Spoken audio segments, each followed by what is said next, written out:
bang, we got 10 totally random WWE Wrestlemania matches you don't remember. This is kind of funny because I probably won't remember any of these. I was broke. I didn't have pay-per-views. I didn't watch WrestleMania, so this is gonna be new to me. Either way, if you guys want to check out the original uploaded content, click the top link in the description if you want to hang out with me and the flock over on Twitch. Click the bottom link. I got a Patreon with bonus content that I can't show here. I can't show it here. The copyright comments are gonna get me. Either way, let's get right into the video. By rights, WrestleMania should be the stage for the biggest, best, and in theory, most memorable matches WWE has to offer. I mean, they literally call it the grandest stage of them all, so you would think that any match lucky enough to grace it would fit the bill. This isn't exactly true, of course, as even WWE's revered flagship presentation has played host to a bunch of matches designed to pad the runtime, provide a piss break, or get some stars on the card so they can get themselves a nice WrestleMania payoff. Quick disclaimer before we start, we are not including anything from the cursed WrestleMania 36 as COVID wreaked havoc on that weird show, and I think we would all like it to stay forgotten. I'm Adam Pacitti from Cultaholic Wrestling, and these are 10 totally random WrestleMania matches you don't remember. Join us. I see. Number 10, the ECW Originals versus the New Breed at WrestleMania 23. There were 3 WWE brands around the time of WrestleMania 23, with the rebooted ECW standing alongside Raw and SmackDown. The extremists had long since fallen out of favor by this point, however, and with ECW champion Bobby Lashley involved in Dude, Bobby has not aged a day. Like, it's uncanny. Is that Trump in the corner? What the fuck? the much-hyped Battle of the Billionaires, WWE opted to present a sole 8-man tag affair as the only proper ECW contest on the card. In it, the ECW Originals squad of Sabu, the Sandman, Tommy Dreamer, and Rob Van Dam took on the New Breed, which consisted of Kevin Thorne, Marcus Corvon, Elijah Burke, and Matt Striker. Clearly presented as a cool-down match between the World Heavyweight title scrap between Batista and The Undertaker and the Battle of the Billionaires, the Originals and the New Breed were given almost 7.5 minutes to play with and rushed through a bog-standard bout that really would have been more memorable had it come with an Extreme Rules stipulation. Hey, it was fine for what it was, I guess, but didn't feature anything especially noteworthy before RVD got the win for his team with a 5-star. Dude, 7 minutes? 7 minutes feels so weird after we watched today. Like those other batches where they were given time to cook. Especially with like all those people in the match, it's like, oh man, I feel bad for her. Frog Splash. Number 9, the Barbarian versus Tito Santana at WrestleMania 6. Tito Santana has quite the WrestleMania resume, even if he only won one of the 8 matches he had on the main portion of the show. That was at the very first WrestleMania, where Tito had his hand raised following a victory over the Executioner, a masked Buddy Rose, in the first ever WrestleMania match. Other memorable matches for Santana at the show of shows include a tag bout with the Funk Brothers at Mania 2 and Strikeforce dropping the tag straps to Demolition at Mania 4. As the 80s became the 90s, however, El Matador found himself being used to put other newer stars over. For example, at WrestleMania 6, where he was entrusted to make the Barbarian look like a monster. Really, that shouldn't have been much of a task because, I mean, Christ, just look at the man. Having just split up with Powers of Pain partner the Warlord, the Barbarian was in line for a singles push and got a convincing win over Tito in about 4.5 minutes. Convincing, perhaps. Memorable, not so much, as this took place slap bang in the middle of a 15-match card and had no story going in or coming out of it. Yo, 15 matches? They really just wanted to squirt this one in the middle of there, huh? That's a piss break for sure, though. Little 4-minute dipper? You were not invested, you left the can back like, oh, what the fuck, they done? 15 matches on the card these days? Brother, I schlee. Number 8, Bull Buchanan and Big Boss Man versus The Godfather and D'Lo Brown at WrestleMania 2000. WrestleMania 2000 felt like the quintessential let's make sure we get everyone on the card event. After all, there was only one singles match the entire night, and that was a cat fight between Terry Runnels and the Cat, which featured a bunch of extras in the form of managers Mae Young and the fabulous Moolah, along with special guest Ref Val Venus. I got it for Despite free having on a wealth of talent and several I more wasn't very exciting impressed with options, it. WWE opted to open the first WrestleMania of the new millennium with this slow slog of a tag match. You can sort of understand the psychology behind putting the Godfather on first, considering how immensely over he was, plus he and D'Lo were wrapped at ringside by Ice-T, so it was certainly a high-energy start to proceedings. And then, the bell rang. Because honestly, this was 9 minutes that felt twice that, and it was so boring that it did the opposite of what a good curtain raiser should do and actually subdued the crowd. The kicker? The heel team went over, further deflating anyone who was still awake to witness the finish. Number 7, The Shield versus Kane and the New Age Outlaws at WrestleMania 30. Bearing in mind just how many WrestleMania epics the Shield members have competed in, well, Roman Reigns and Seth Rollins anyway, it's funny that the first 2 Mania matches for the Hounds of Justice were so utterly forgettable. In their Mania debut at number 29, Reigns, Rollins and Ambrose kicked things off with a victory over the formidable duo of Randy Orton, Sheamus and The Big Show. A year later, they met the not-so-formidable New Age Outlaws and Corporate Kane in a match that was just a total afterthought. Put on second, the 6 men were given barely 3 minutes for what amounted to a one-sided squash that ended with the Shield standing tall. Fair play for putting over the babyface unit so strongly, but on a show that included Daniel Bryan's quest for the WWE title and Brock Lesnar breaking the streak among other memorable matches and moments, it's really no surprise that this gets lost in the mix. Shit on that Number card. 6, The New Day versus the Brawling Brutes at WrestleMania 38. On the March 11th, 2022 episode of SmackDown, Big E suffered what could very well turn out to be a career-ending neck injury when he took a suplex on the outside of the ring from Ridge Holland. While absolutely nobody would ever want the beloved New Day member to suffer such a horrible injury, the incident did, at the very least, offer a ready-made storyline heading into WrestleMania 38, which took place a few weeks later. Because at Mania, Big E's besties, Kofi Kingston and Xavier Woods, would be gunning for revenge against Holland and his Brawling Brutes brother-in-arms, Sheamus. It could have been an emotionally charged and meaningful mid-card attraction, but WWE evidently didn't see things that way. To start with, the match was supposed to take place on night 1, but was cut and moved to night 2 due to timing issues. When it did go on, it was over almost as soon as it began, as the Brutes scored the dub after a measly 1 minute and 43 seconds. The power. What the fuck? What? Come on, man. Dude, come on, dude. Less than 2 minutes? I know we've seen shit like that before, though. I think, was it Daniel Bryan got the shit kicked out of him? Just in one of those other Manias. Record time. Get your ass pinned, little bro.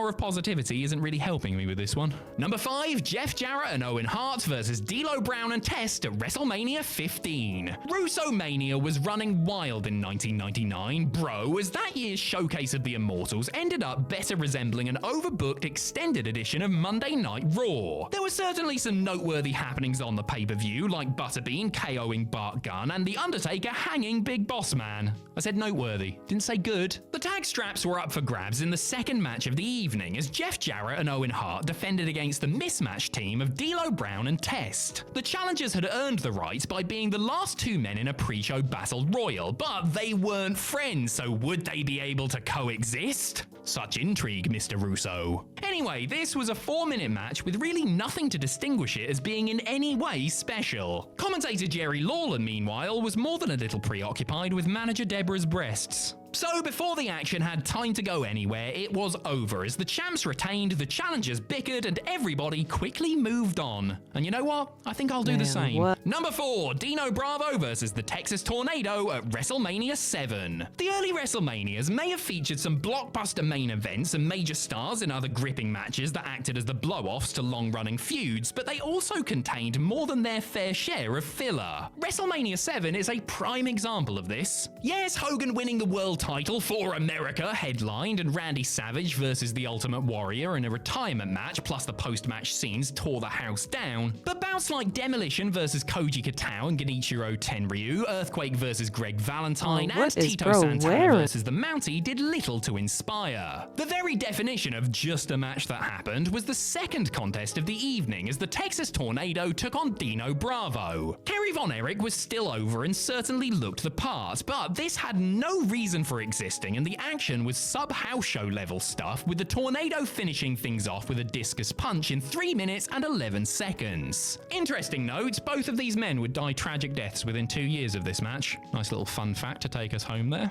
Number 3, the right to... Why'd they throw that out there like that? What the hell? People definitely use the phrase fun fact a lot in the comments, and then they say some like super depressing shit. I'm just like, damn. Now I don't want to give this a heart because that looks crazy. you warn a bitch first. Damn. You'd be like, fun fact, this guy died. He got shot in the fucking face. Look like what? Censor versus Taz and the APA at Wrestlemania X7. Wrestlemania X7 is still to many the gold standard as far as not just WrestleMania, but pro wrestling pay-per-views are concerned. The beauty of the show was that it really offered something for everyone, from crisp mat wrestling and dangerous stunts to sports entertainment soap opera and an epic main event for the ages. They could just be like, did you know? Something for everyone. And then something else for who I'm not exactly sure. Because stacked up alongside title matches, gimmick matches, and grudge matches was this six-man pitting Right to Censor members Val Venus, Bull Buchanan, and the Good Father against Bradshaw, Farouk, and Taz. The RTC had been losing steam for months, and there wasn't really that much storyline juice behind this. If anything, it pretty much just served as a way to get Bradshaw and fellow Texan Jacqueline, who accompanied the babyfaces to the ring, in front of the Houston Astrodome crowd. It wasn't terrible by any means, as they kept things energetic enough for the short duration before the future JBL picked up the victory with a clothesline from hell. But it was a throwaway match of little consequence on an otherwise stacked show. Number 2, the Four Corners Tag Team title matches at WrestleMania 20. A two for now. Dude, as we Taz look at is the such a two small equally guy. forgettable Four Corners Tag title matches WWE offered at Mania 20. In the first, Raw World Tag Team Champions Rob Van Dam and Booker T successfully defended their straps against the Dudley Boys, Garrison Cade and Mark Jindrak, and La Resistance. No shortage of talent on display, but the 8 men were given just shy of 8 minutes, and it was obvious by WWE putting them on second that management didn't. Dude, how did they... Like... It's so wacky here in these fucking times they were allotted. Like, you get 8 fellas in 8 minutes to get the match wrapped up. What the fuck is the point? Like, what do we even do? That's the shit that be having me. What, how does the fucking scaling work? What? You better not survive no matches if you died at like 2 suplexes and a DDT. You better be a jobber forever. Like, what the fuck?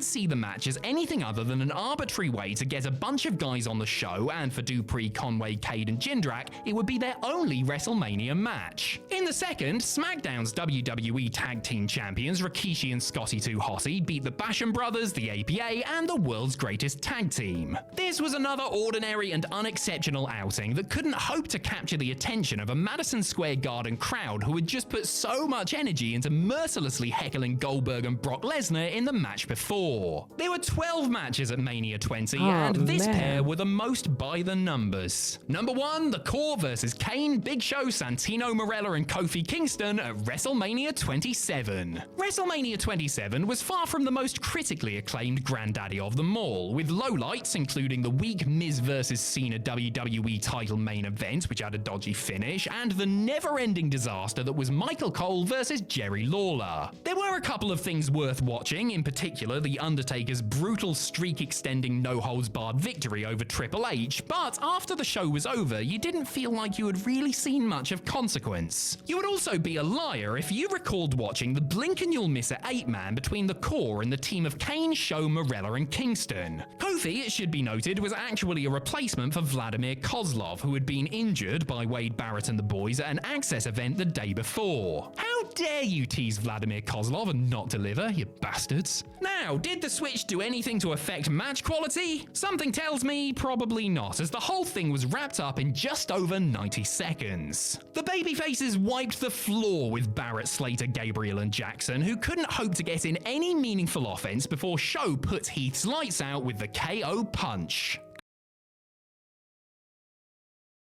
That's wacky. That's wacky. But I guess the talent is making money for appearances and shit over the WrestleMania weekend stuff. No. It's like a lot of this stuff was a Vince era. I don't know about some of those matches, man. Why are we wasting our time? I guess they don't do that anymore because we got to make time for fucking, advertisements and shit, drumstick mascots and whatnot these days, man. And of course, I wouldn't remember anything that was before my time. Didn't have a connection to a lot of those older wrestlers, but yeah, I would be annoyed as shit. They'd be like, yo, I fly here. I fly here. I got my gear on. I rub myself down in baby oil. Now I gotta get drop kicked. And as soon as I get drop kicked and get banned.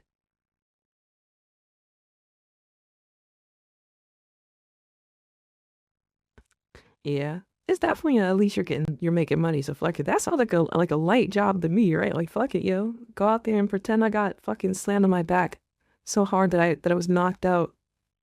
Pin me. I'm so dead, bro. They had less time, made less money than Snooki.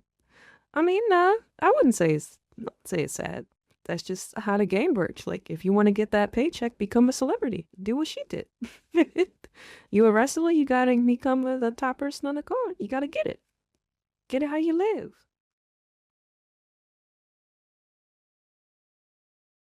So do the grind. Well, yeah, if you guys want to check out the original upload of the content and show them some love, go ahead and click the top link in the description. I appreciate you for hanging out. Just want to hang out with me and the birds, my beautiful flock over on Twitch, click the bottom link. We're cool over here. We have feathers and shit. We be calling and shit. That shit fun. It's fun, bro. I got a Patreon with bonus content I cannot upload to YouTube because the copyright goblins would definitely bend me over the knee and spank me until these white, pale cheeks turn red, and I don't want that to happen. I'm trying to stay consistent. I'll see you in the next video unless you're weird. Thank you so much to those of you that have made it over to the Patreon. I appreciate you. I'm still hungry.